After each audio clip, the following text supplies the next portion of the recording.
Jika mendengar nama Gunung Kawi, pasti dari kalian akan berpikir tentang hal-hal yang berbau mistis. Seperti contohnya pesugihan, bisa kaya 7 turunan, cari jodoh, dan lain-lain. So langsung saja mari kita bahas tentang fakta Gunung Kawi. Gunung yang terletak di Wonosari, Jawa Timur ini yang terkenal juga akan kemistisannya.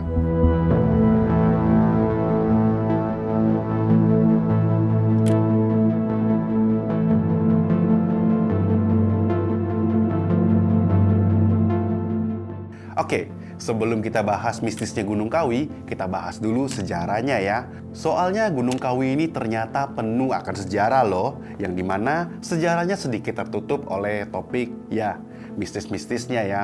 Maklum karena di Indonesia hal-hal berbau mistis ini sangat boleh dibilang populer ya, dan juga asik untuk didengar. Jadi sejarahnya Gunung Kawi itu bermula dari sosok penasehat Pangeran Diponegoro yang bernama Kanjeng Jakaria II alias Eyang Sujogo yang melipir ke daerah selatan Jawa Timur dan membuat padepokan di sana. Setelah menetap sekian lama, beliau mengangkat 2 orang murid bernama R.M. Jonet dan Ki Muridun untuk membuka wilayah hutan sebelah selatan Gunung Kawi.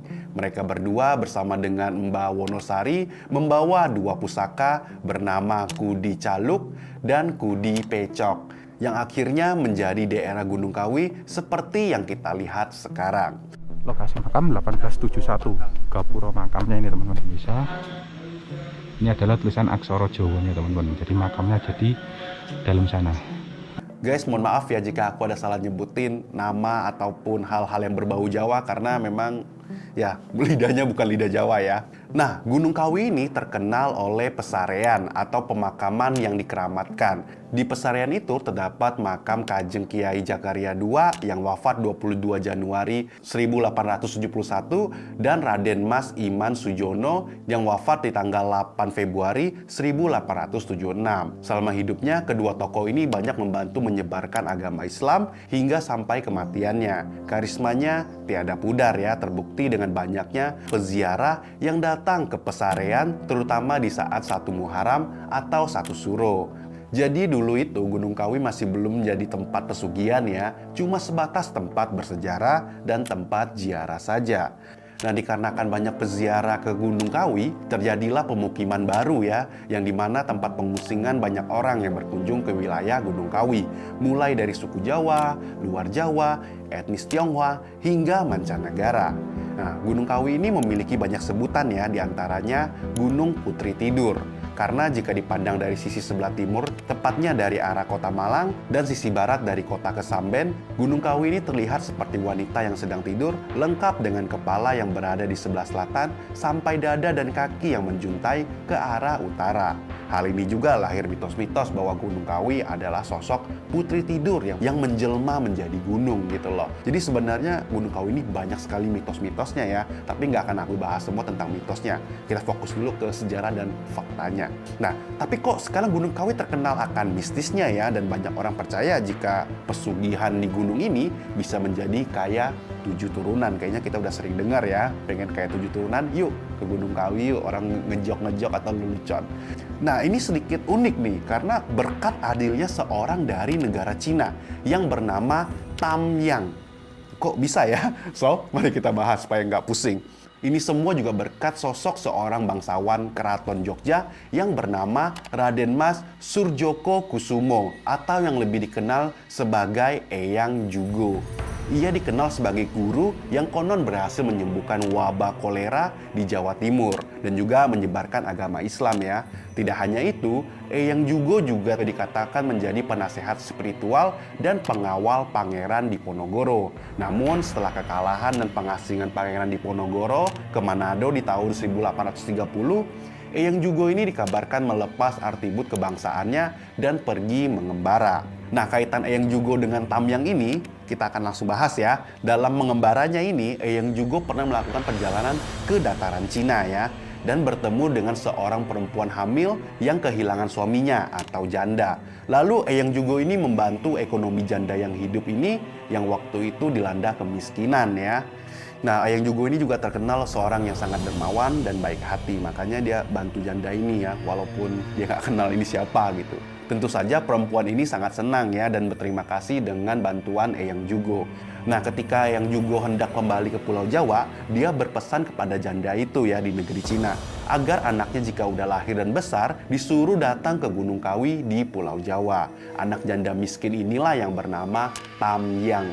Nah, pada era tahun 40-an, datanglah Tamyang ke Gunung Kawi. Tentu saja dia hanya sebatas melihat makam Eyang Jugo ya, karena Eyang Jugo sudah wafat beberapa tahun sebelumnya dan dimakamkan juga di Gunung Kawi. Nah, anak janda miskin ini yang berasal dari Cina namanya Tamyang ingin membalas jasa Eyang Jugo yang telah berbuat baik kepada ibunya di dataran Cina. Oleh karena itu, dia merawat makam Eyang Jugo dengan sangat baik dan kata orang-orang lokal di sana, ada pria Cina yang biasa berpakaian hitam-hitam mirip pendekar silat itu merawat makam Eyang Jugo karena kan dulu pakaian orang Cina kan ya kayak pakaian tradisional ya hitam-hitam dan membangun tempat berdoa dengan gaya arsitektur Cina. Sejak itulah perziarah semakin ramai mengunjungi Gunung Kawi. Makanya sekarang di Gunung Kawi banyak sekali bangunan-bangunan ataupun arsitektur khas Tionghoa berupa kuil atau kelenteng, tempat untuk bersembahyang atau melakukan ritual khas Konghucu. Nah, hal ini tuh menarik ya karena tiba-tiba di Gunung Kawi ada orang dari dataran Cina datang ke sana bersembayang dengan gaya Konghucu yang dimana waktu itu Konghucu kan masih sangat jarang ya di Indonesia dan orang lokal sana pun kaget gitu loh. Apalagi sembayangnya dengan menggunakan dupa. Kalau orang sembayang kuburnya agama Konghucu itu memang agak-agak wow ya karena banyak sajiannya kayak contohnya ada daging, ada minuman, dibawa buah-buahan jadi sangat mewah dan megah dan juga seperti yang kalian tahu kalau makam orang Tionghoa tuh dibangunnya tuh luas, megah, dan boleh dibilang berbeda lah dengan makam-makam yang ada di Indonesia. Makanya orang-orang lokal sana berpikiran kalau orang itu melakukan pesugihan. Padahal itu memang sembayang gaya Konghucu. Makanya lahirlah sedikit mungkin salah persepsi. Mereka anggap itu tempat yang sakral yang bisa melakukan pesugihan gitu loh guys. Makanya gara-gara orang Cina ini yaitu Tamyang, makanya banyak orang mengira kalau di sana tuh bisa menjadi tempat pesugihan gitu loh karena salah makna atau arti ya gitu.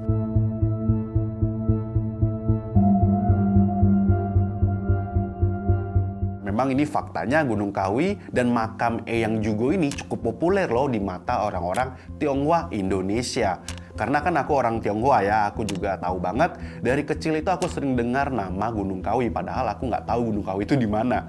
Dan banyak orang yang sering bercanda ya, apalagi pebisnis-pebisnis Tionghoa ya.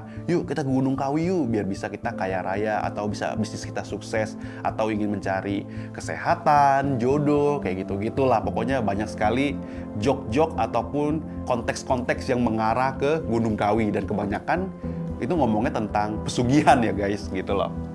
Makanya kalau sekarang kalian ke Gunung Kawi itu banyak sekali orang-orang Tionghoa Indonesia ya ke sana karena memang ada yang tujuannya memang ingin mengenal sejarah dan juga orang Tionghoa apalagi Konghucu ya mereka sangat menghargai makam leluhur mereka karena Eyang Jugo ini karena punya ikatan dengan Tionghoa ya orang Tionghoa karena pernah membantu orang Tionghoa seorang janda yang dia nggak kenal gitu loh bahkan sampai anaknya janda ini datang ke sana jadi pokoknya seperti cerita yang melegenda ya ini fakta loh bukan mitos ya guys. Nah dikarenakan hal tersebut orang-orang Tionghoa ini sangat menghargai Eyang Jugo oleh karena itu makamnya banyak sekali pergi untuk berziarah gitu loh atau mengucapkan terima kasih ya.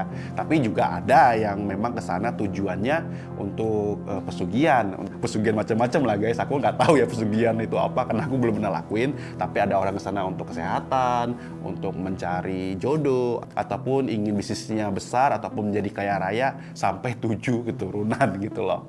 Nah, apakah memang mistis Gunung Kawi? Ya kalau mistis boleh bilang semua gunung di Indonesia selalu berhubungan tentang hal-hal mistis gitu ya. Ini kan kepercayaan pribadi ya ataupun legenda-legenda lokal kayak contohnya di Bali Gunung Agung itu sangat disakralkan. Bahkan sekarang nggak boleh naikin ya kata gubernurnya ya karena memang sakral bagi orang Bali. Banyak sekali pura-pura di pos-pos Gunung Agung karena memang dianggap sebagai gunung yang membawa berkah, melindungi dan juga ya konon ceritanya banyak gitu loh guys ya. Nah begitu juga Gunung Kawi ini, ya mistis ya tergantung kalian. Tapi menurut aku Gunung Kawi ini memang kaya akan sejarah ya, yang dimana kita semua wajib mampir ke sana sih menurut aku. Dan juga Gunung Kawi ini adalah gunung yang bisa untuk di trekking ya bagi kalian yang ingin ke sana, karena tingginya itu 2.500 meteran kurang lebih. Dan juga medannya masih boleh dibilang medan yang mediocre atau amatir tuh masih bisa menikmati. Jadi banyak orang juga sering mendaki ke Gunung Kawi hanya untuk latihan ataupun ya sekedar trekking untuk melihat keindahan alam gitu loh. Dan juga Gunung Kawi ini sangat kusyuk ya, karena kan ya namanya gunung-gunung ya guys, tenang, adem gitu loh, cocok buat meditasi ataupun mencari jati diri sendiri ya, kayak gitu-gitulah. Makanya tempat ini sangat menarik bagi orang yang ingin mencari jati diri, meditasi ataupun ingin hilang dari hiruk-pikuk dunia gitu loh.